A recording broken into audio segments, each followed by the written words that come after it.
If you've been eating 1,200 calories, training consistently, doing everything right, and the scale's not budging, your energy is in the tank, and you're terrified to eat more because the last time you did, you gained weight, this episode is for you. I'll show you why your body has adapted to suppress your metabolism, why just eat less and move more stopped working months or years ago, and the precise protocol for escaping this trap without gaining fat. You'll discover what recovery dieting is, why most reverse dieting attempts fail, and the 5 foundations that determine whether increasing calories will work or backfire.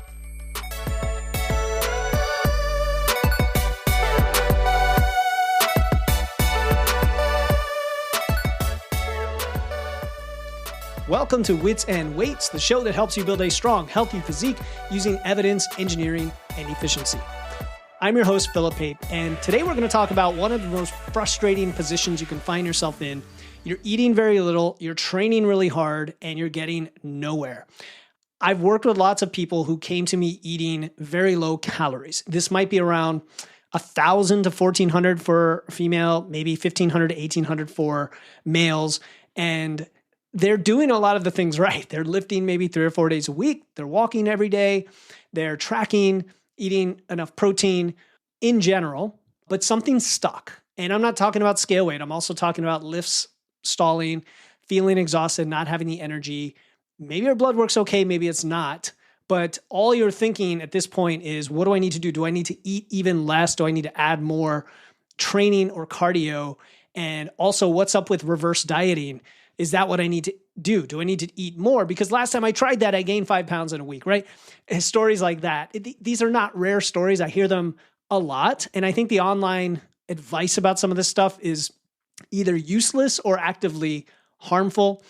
A lot of people still throw around the terms metabolic damage, that you need to heal your metabolism, or that you need to fix your metabolism. Some people just say flippantly, you're just eating too much. You're probably not tracking. You probably don't know how many calories you're eating. You just need to eat less. Some people, say that the only way to do this is reverse diet with, add 50 to 100 calories per week. That's how you do it. And then there's people that say, okay, just eat at maintenance for a while and everything's going to kind of work out, which doesn't sound too far from advice I sometimes give, which is, we need to change one variable at a time and try to stay at maintenance. But there's a different approach to doing that the right way versus just, trying to eat the same calories you've been eating, thinking that that's maintenance. Okay, we're going to get into some of the nuances here. I think a lot of this advice is just missing the most important thing, which is what's happening to you and your body and why just adding calories doesn't always work without certain foundations in place. And I want to be clear on that. Reverse dieting is often not the solution. It may be a little piece of it. And if you've ever heard my content before, you know that I don't even use reverse dieting. We do something called recovery dieting. We're going to talk about that today. Before we do, I do want to share what some members of Physique University have been experiencing lately because it connects directly to what we're talking about. So Richard, he said, quote, after 6 weeks on the program, I found the tools and info quite a game changer. Very happy with the empowerment gained and the progress so far. So empowerment, I shared this because of that word and not feeling helpless and actually understanding what's going on inside of you with you as an individual so you can build your system. Ajana shared, quote, I've noticed I'm not getting fatigued early in the day and my energy level has risen. Again, I shared this because it's exactly what happens when your metabolic function is working properly instead of being suppressed. Notice I didn't say damaged, okay? Suppressed. And then Haig said, quote, winning, feeling better, pain and illness gone, and I'm lifting what I was 10 years ago, now to push harder. So when your body has enough energy, when it's recovering enough, everything improves. This isn't just about the scale, and often it has nothing to do with the scale. And yeah, you can push hard once things aren't where you need them to be. So if you're looking for this kind of result and transformation, support, guidance, that's why we have Physique University. You can join at witsandweights.com/physique, get access to our community, form checks with me and Coach Carol, all the tools you need to build your physique and more importantly, your health system, your fitness system systematically. So I just wanted to share those. And now I want to get into what the heck is going on when you are stuck at low calories. Okay. And I'm going to call this the suppression spiral just because it sounds cool and I like alliteration. The suppression spiral. All right. This is not about metabolic damage. The term gets thrown around a lot, but it is not a real thing. It is not a medical condition. Your metabolism can't break. Your metabolism adapts. And adaptation is normal. It happens to everybody. It's okay. You expect it to happen. And it can be reversed as well. But understanding how is going to explain why you today might feel terrible and might have trouble losing weight. And again, we don't care about the weight loss in and of itself. We care about improving your health and body composition. And then weight loss tends to follow as a piece of that. And not always, because you don't always need it to. But in this case, we're talking about people who are trying to undergo some form of fat loss with a calorie deficit. And they are stuck. And so they feel like they can't go up or down. Okay. When you eat in a calorie deficit for an extended period, your body adapts and it conserves energy. In addition to your metabolism dropping because you're losing weight. But in this case, we're going to assume you've gotten stuck trying to lose fat and lose weight on the scale, okay? And we want to understand what's happening, whether you should care, what you should do about it. So your body adapts to conserve energy hormonally at the cellular level, and this happens when you stay in a deficit too long or you eat too little relative to your activity. Here's what happens. First, your NEAT, your non-exercise activity thermogenesis, actually drops. A lot of it is unconscious. Okay, and this is all the movement you're doing outside of formal structured exercise. Studies show that NEAT can drop by 200 to 400 calories per day. And this is actually very common for what I see. I see a lot of people in several months of dieting, their metabolisms will drop several hundreds of calories. Sometimes more than this because of added factors like the weight loss. And it's not that you consciously decide to do this. It's your body does this automatically, sometimes causes you to move less or move with less effort, or there's so many things, even when you try to keep your step count up, that can move this the other direction. Second, your training performance suffers. You're not pushing as hard. You're taking longer to rest because you don't have the work capacity. Maybe you're not adding weight to the bar, to the lifts. You're not going up in weight. Not all of this is bad in a fat loss phase. Like, you're expected to not have as much energy, but if it's really stalled out and regressing, this can be a challenge. This means, you're not working as hard. You're also burning fewer calories during the workout, right? Even though we don't care about that as a metric, it's an end result of training less hard, getting less of a training stimulus to hold on to your muscle. All of that is happening. Third, your hormones downregulate. Your thyroid function goes down, testosterone, leptin. When leptin's low, you feel hungrier, you move less, your body becomes more efficient at storing energy, which we don't like, right? Which means it's less efficient at giving it up. And all this together means that your actual energy expenditure, your metabolism, drops quite a bit. It can drop substantially. If you were, say, burning 2,000 calories a day before you started the diet, you might be down to 1,500 or 1,300 or 1,200 just to maintain your weight as you are right now, okay? And it's not because your metabolism is damaged, but because your body has adapted. This is a temporary state. Most people respond with a gut reaction. They do things that make it worse, such as cutting calories more, right? Adding cardio, trying to push through with more discipline and willpower. And this just makes it worse. You end up in what I called it earlier, the suppression spiral. You eat less, your body adapts, the loss stops, you eat even less, your body adapts more, you're doing more cardio, then you're eating very little, you're feeling terrible, you're making no progress, and. And then the psychological toll is huge. It is massive. You then feel like a failure, right? It seems to affect your self-worth, even your self-respect. You see other people eating more, looking better. You can't understand, why don't those rules apply to me? I'm different. Something is wrong with me.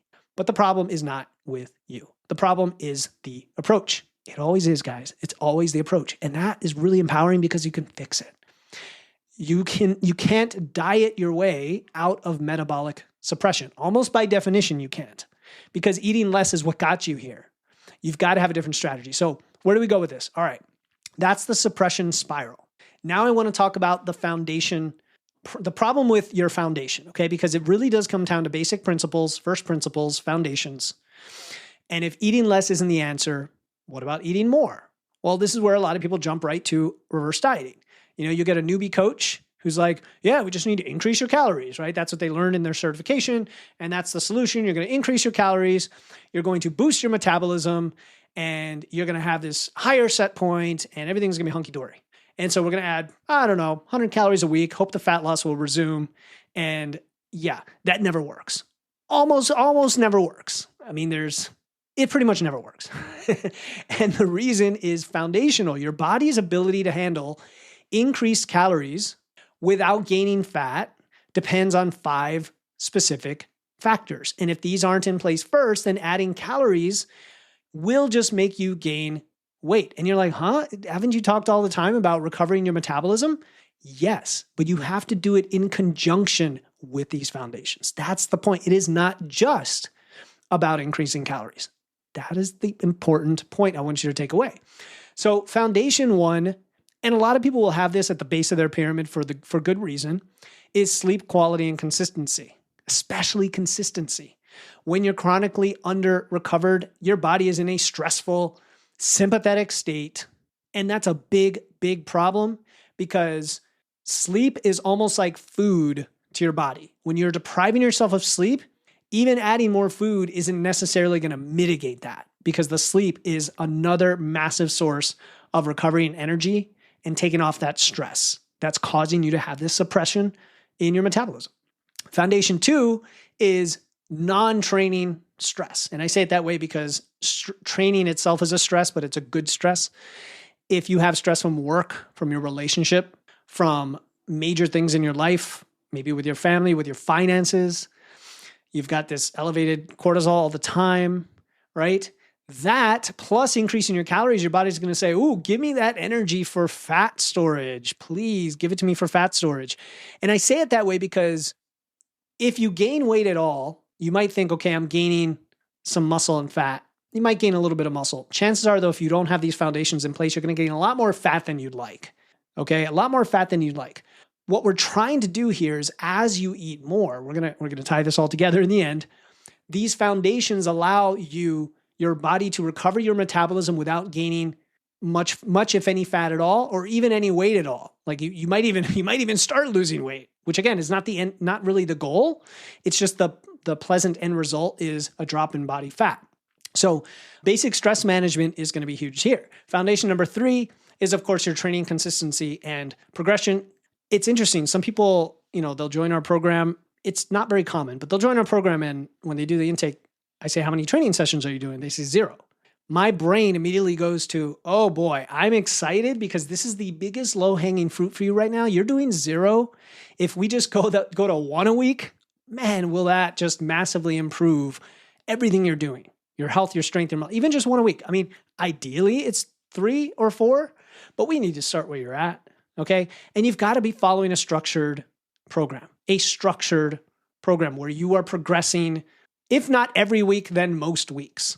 And it has to be consistent. I think every day you need to be doing something for your physical health in terms of movement, but from a strength training perspective, that's ideally 3 to 4 weeks, 3 to 4 days a week, and at a minimum 2. But you know what? 1 is still better than 0. So we need to make it consistent and then start to build from there. The muscle that you have, the stimulus you're providing through that strength training is telling your body what to do with that extra energy in such a good way. If you're not training at all, then all these things are going to be a problem, are going to continue being a problem. Okay. Foundation 4 is restoring that suppression of your NEAT, right? Your non-exercise stuff. So if you're barely moving outside the gym, you're still going to have a lot of issues recovering. This is where bringing that step count up, 7 to 10,000 steps is a good target, but again, bringing it up from where you are, and also getting up off your chair. If you have a desk job, and do that multiple times throughout the day, moving, getting outside, walking your dog, going for 30 to 60 minutes of cumulative movement throughout the day, independent of your strength training. And then foundation 5 is, of course, nutrition. And this primarily is not just the energy overall, which is calories, but the quality of your food, starting with protein and fiber, and then having balanced foods with plenty of fats and carbs as well. And carbs are going to be massive here, guys. Let me tell you, if you've got to suppress metabolism and what you're trying to do is recover, carbs are going to be your friend. Absolutely. When combined with training, They're going to help your hormones. They're going to help your recovery become very efficient. Okay, this is not the time to be doing keto and low carb. Trust me, it's not. I've seen the difference. You're going to recover your energy much faster this way. So nutrition is really important from all of these perspectives. And I've seen dozens, hundreds, thousands of people trying to reverse diet without these foundations. All they're doing is increasing calories. Well, of course, it's going to blow up in their face, right? Sometimes they gain weight. Sometimes they don't, but then nothing is recovering. So they're just eating a little bit more food and their metabolism is, I'll say, slowly increasing, but they still have the energy problems. They are still gaining more fat than they would like, right? Like their physique, their body composition is not improving.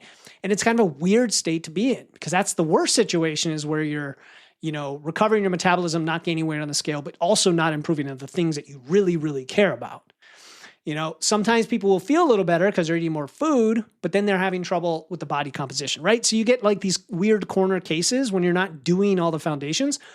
But when you are, then the recovery diet works dramatically better. And I say recovery, it's recovery from our suppressed metabolism, whether you've just been living that way through lots of restrictive eating, or you've done a fat loss phase intentionally and now are trying to come out. Hopefully, if you've done a fat loss phase, you've already done these things beforehand. I am mainly speaking to the person that's not even there yet, and you're just trying to recover for the first time, right? And now you can actually add those calories pretty aggressively and feel better even faster and have your body composition stay stable or improve as you're doing that. And then when you later on return to a deficit, you're coming from a much better place. And honestly, I don't want you even in a deficit for a while until you go through that recovery process. And that's the next problem is that it takes time, it takes focus, it takes patience. I'm not going to use the word discipline. It's consistency. And you can do this in a very manageable, achievable way, 1 step at a time, 2 steps at a time, just whatever works best for your lifestyle right now with the low-hanging fruit to fix your sleep, to manage your stress, to train, to move a little more, right? I know sometimes it feels overwhelming because it seems like all these pillars. At some point, you do need to get to the point where you're doing something with each of these pillars. But right now, pick the thing that is your go-get, as they say. All right. So now that we've talked about the suppression spiral, we've talked about the 5 foundations you have to have in place. Let's now talk about the recovery diet approach. And I haven't talked about it in a while on the show. That's why I wanted to make this episode. What is a recovery diet? All right. It is not the same as a reverse diet. A reverse diet is about slowly adding calories to maintain your weight after diet ends, to try to get back to your metabolism, but you're doing it in a random guessing sort of way. That's really all it is. You're doing it with less precision and it takes longer and you might overshoot and all of those challenges that you've heard of with reverse dieting. A recovery diet is just a very precise protocol to restore metabolic function immediately as quickly as possible to where it should be right now. Like, what is your optimal set point right now? We won't know what it is till we get there, but we do know what it is right now. And we know that if you're under eating to that, we can quickly go back there and not worry about gaining weight. All right. You are definitely going to gain a few pounds of water weight and glycogen, but that is not body fat. Just to put that out there because that's another fear people have. The goal is to get your body back to firing and burning more calories, maintaining your body composition, feeling better, feeling healthier, feeling stronger, all of those things. So we're talking about going from, let's say you're 1,200 calories right now and bringing that up to, it might be as high as 2,000 calories without gaining any fat or weight. Now, again, you're going to gain some weight of water weight, but not of fat. Maybe you'll gain a little muscle as well. And then letting that stabilize before you do whatever your next phase is, which might be fat loss, maybe it's building muscle, maybe you want to maintain it there. But the point is we need to recover to that point. And you're not going to do it instantly. It could happen. You could do it in a few days. And then when you start to recover, you may need to go even higher. And so there are some parallels to reverse dieting, but it's a lot more precision or a lot more precise. You have to track your intake accurately, weigh your food, log your weight, and use it either a calculation or, in my opinion, MacroFactor is the one app on the market that can estimate your expenditure from what you've logged. And then you will literally know the number to go to tomorrow after you've done that. Now, that's after you've been tracking for several weeks. You'll know what your metabolism is right now and how many calories to increase. Go download Macro Factor, use my code Wits and Weights, all one word, to get a free trial for that. It's excellent for this because it adjusts your expenditure based on your trend and intake for that accurate recovery diet. But you also have to track your body composition, your strength, right? Your lifts, all the things you should be doing anyway. And then remember, the scale is going to go up during that recovery, especially at the beginning, because of water, glycogen, digestive content, sodium, like you're just eating more, all of that. You should look pretty much the same, if not better, in the mirror. It's because sometimes when you fill out the muscles with that glycogen, you end up looking a little bit more pumped. It depends on what you already have there, of course. If you've never lifted weights, you're not there yet. But in general, you're going to look a little better, actually. And then the timeline is really important here because while you can jump calories immediately to get out of the deficit, literally in one day, you're going to need 8 to 12 weeks, sometimes longer, depending on how suppressed your metabolism was, to get to full recovery. So it's kind of like recovery hops, okay? If you were eating 1,200 calories for 6 months, you might need 2 or 3 months to get back to your 1,800 or 2,000 or 2,200 maintenance. And I know you don't want to hear this, but your body doesn't work on the timeline that you want it to work on. It's going to work on what nature's going to do. And I'm not speaking properly here, but you're going to give it the best shot to recover as quickly as possible.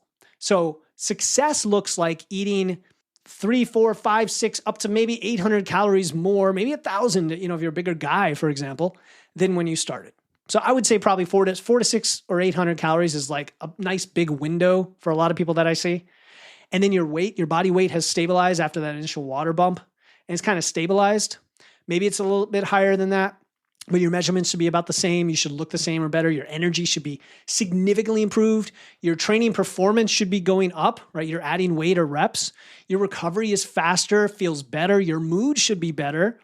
For the ladies, your menstrual cycle should be normal again if it was irregular.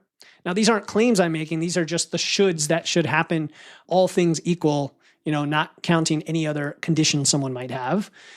And then when you return to a fat loss phase later, you're going to be set up much better for success. And you probably won't have to diet to those calories either because you're eating more fiber and you're moving more, you're burning more calories in general. This is different than those fitfluencers saying, all you got to do is reverse diet and then you do a fat loss phase and you could eat more calories than last time. Okay? It doesn't work that way, like in that short timeline, without doing all the foundational things and without potentially having built a little bit of muscle and metabolic capacity as well. Okay? Don't look for quick fixes. It's going to backfire. But if you do this the right way, then when you do a fat loss phase, you're not going to feel destroyed and you're not going to be losing muscle. And that's one of the key differences. And then you're going to have energy for your workouts, your life. You could probably do it in a sustainable way, not have to go as aggressive. Now, everybody's different. Everybody has different levels that they start from and end from and different histories. So the protocol has to be individualized, right? Some people can add those calories more aggressively or bigger jumps. Others need to go slower because of how it makes them feel or the practicality of it, right? Just trying to eat more food. So the specifics depend on your situation, your foundations, where you are, what you're able to incorporate now, and of course, how your body responds. All right. So for what I'm describing so far sounds kind of like your situation.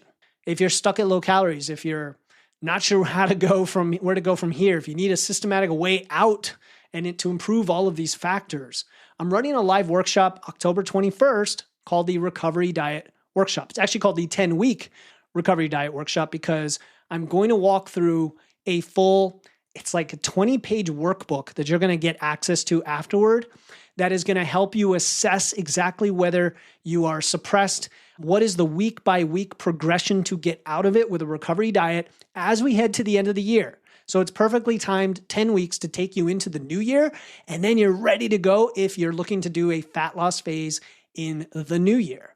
And so we're going to walk through, how to adjust based on your response, all the pitfalls, all the scenarios, what to do when.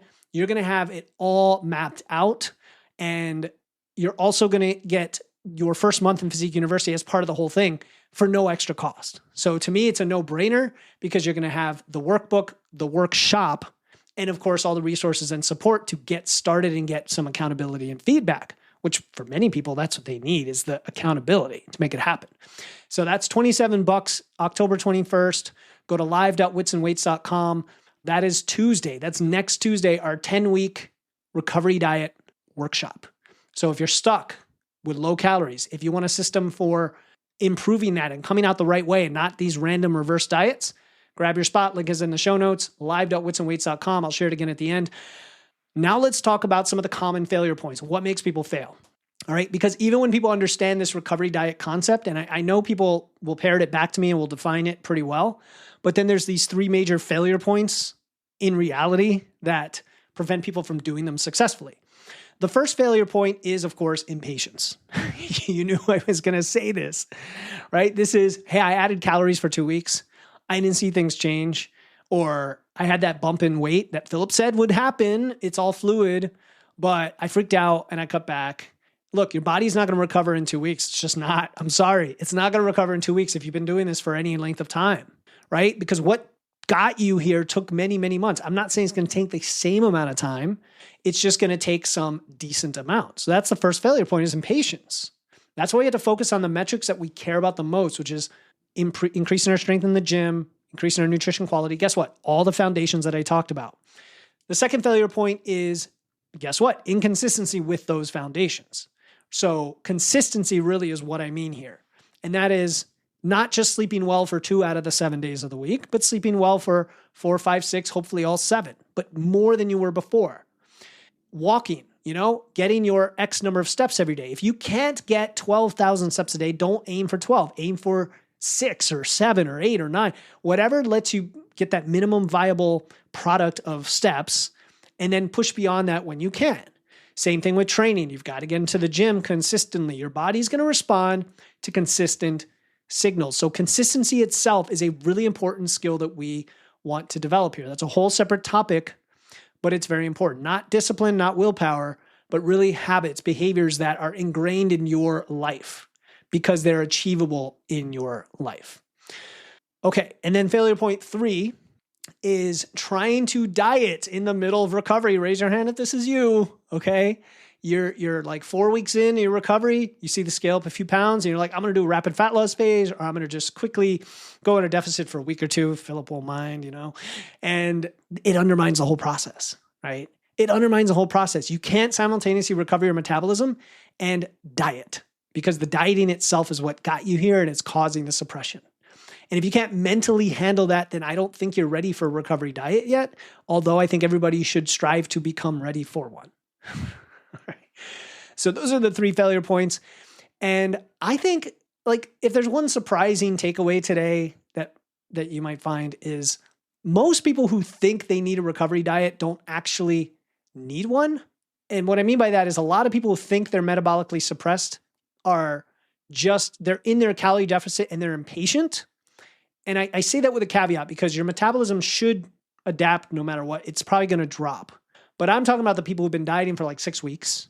And maybe you're not losing weight as fast as you want, but you're losing it gradually. And you got past that initial bump that deceives everyone into thinking they're going to lose weight a lot faster than they do, right? You gotta kind of ignore those first few weeks of drop in water weight. And, things are going to slow down a little bit, but then they should kind of get in a steady drop. And those people who are making that slow but steady progress, even if it's like a quarter pound or pound a week, I often see them think that they are in a plateau or their metabolism is so suppressed they can't make progress, but they actually are chipping away at it. And then it's a matter of going back to my previous things of patience and consistency and just continuing, right? Actually being suppressed has very specific indicators. Like you're at an ungodly low number of calories for multiple months. And you shouldn't have to do that. Your weight has been absolutely, completely rock solid stalled for like 4 or 5 weeks past the initial drop, even though you're doing all the things the right way. Or your energy is in the crapper, or your training performance has declined noticeably, or your sleep quality has decreased, right? It's all the biofeedback stuff. Even for women, you've lost your cycle. Your sex drive is gone. Those kinds of things. If you're eating in a reasonable deficit, right? There's a range of what that means, but if you're a woman, maybe that might look like 1,600 calories you're eating. I'm not going to freak out over that. And your weight loss is still going down, but it's just maybe not as fast as you want, which is a very common scenario. you don't necessarily need a recovery diet. Now, if you're done, if you're ready to come out, if you don't want to diet, if you want to go to maintenance, that's perfect for a recovery diet, right? But I'm talking about people who think they're not making progress when they are, if that makes sense. And that's more of a patience thing, a precision thing, a tracking thing, and also an experience thing. If you don't have those, if you do have the markers of like you think they're really suppressed, just not great, then this is one of the most powerful tools available so that you don't stay stuck for like months, years or whatever and just feel terrible. We don't want you that way, do we? We want you feeling great and looking great and doing all the things you want to do in your life. So the problem is usually not that you need to eat less. It's this metabolic adaptation. And the solution is, of course, recovery, which means establishing the 5 foundations we talked about today, and then incorporating that with a recovery diet protocol. And then you're going to, eat more, feel better, be able to lose fat effectively when you're ready. So again, if you're thinking like, this is exactly what I need, please join me next Tuesday for the 10-week recovery diet workshop. I'm teaching the complete system, the assessment process, the week-by-week protocol, the troubleshooting framework. And this is literally I hope this is not overwhelming, but it's like a 20-page document. And I did it that way this time because I literally wanted to give you something to take home where you can then map it out exactly as needed.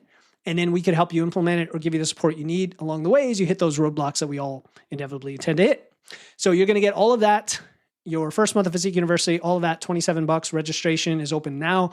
Link is in the show notes or go to live.witsandweights.com. And if you found value in today's episode, please share it with someone else who's stuck in low calories, who's complaining about this, who feels like there's no hope or no way to go, because there is.